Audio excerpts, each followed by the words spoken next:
saving an app and restoring whenever required the power apps is a mandatory. So things may happen correct and wrong during the development phase. So you need to understand the basics of the save and restore methods in Power Apps. Hi, I'm Mohammad Adnan and welcome to my channel Tech 18. In this channel we have discussed a lot about the Power BI, Power Apps, Power Automate and also Power Virtual Agent in future. So if you haven't subscribed yet, just click on the subscribe button and also press the bell icon to get the latest notifications. Now let's get started. In continuation to the series of Power Apps, so what I am going to do is I'm going to apps here and I'm going to take this app.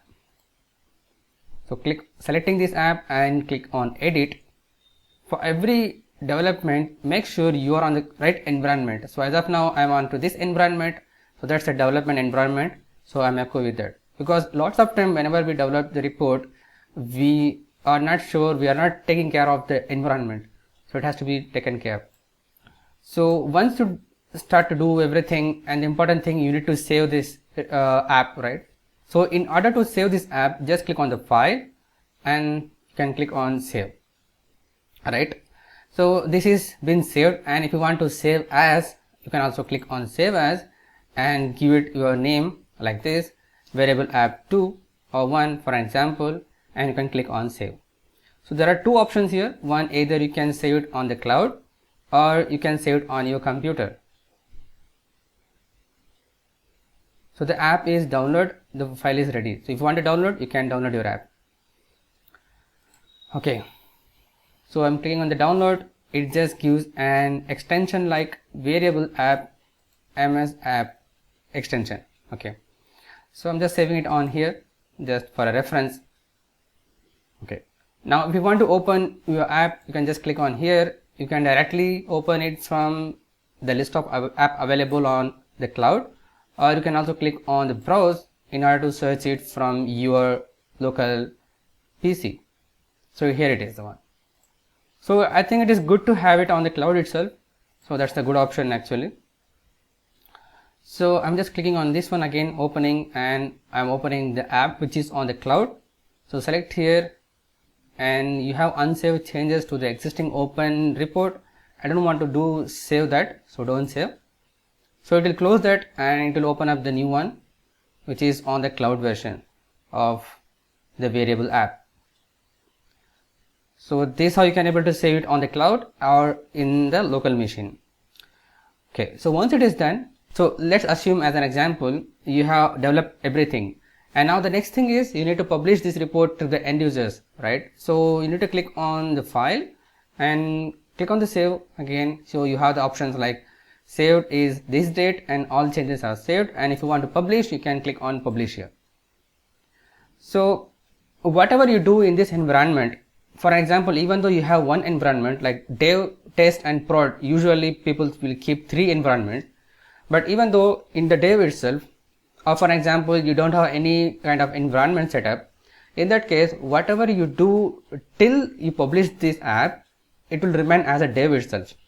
It will be with you itself, it will not publish to the end users. Once you click on publish, then only it is going to affect the changes to the end users.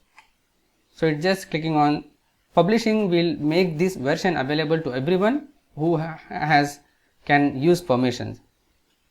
So publish this version.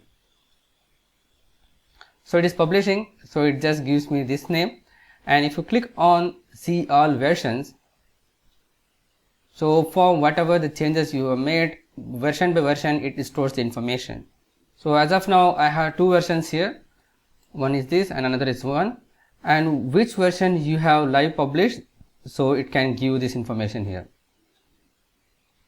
right? And if you notice, there is a message here. Let me zoom this one.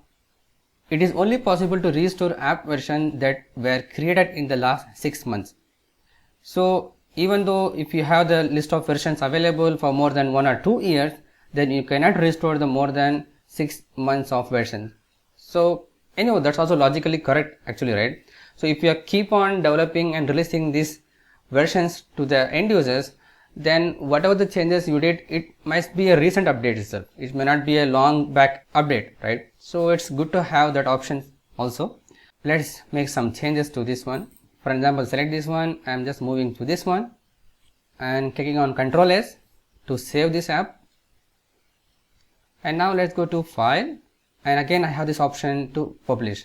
So if you click on see all versions, right now it is showing up 2. Let's refresh this. See, right now you can see the version 3 here, and the published version is live 2, right? So let's go back here, and if you click on see all versions, then only you can see that. So I'm going to click on publish now. So right now, as you have seen that I have just moved this screen to the little bit upside here. Now if you want to refresh this one, so you can click on the version 2 and click on restore. So in that case, what will happen is whatever the live versions you have, it will just restore into your environment. So this will be saved as version 4. So that's actually a good thing, right?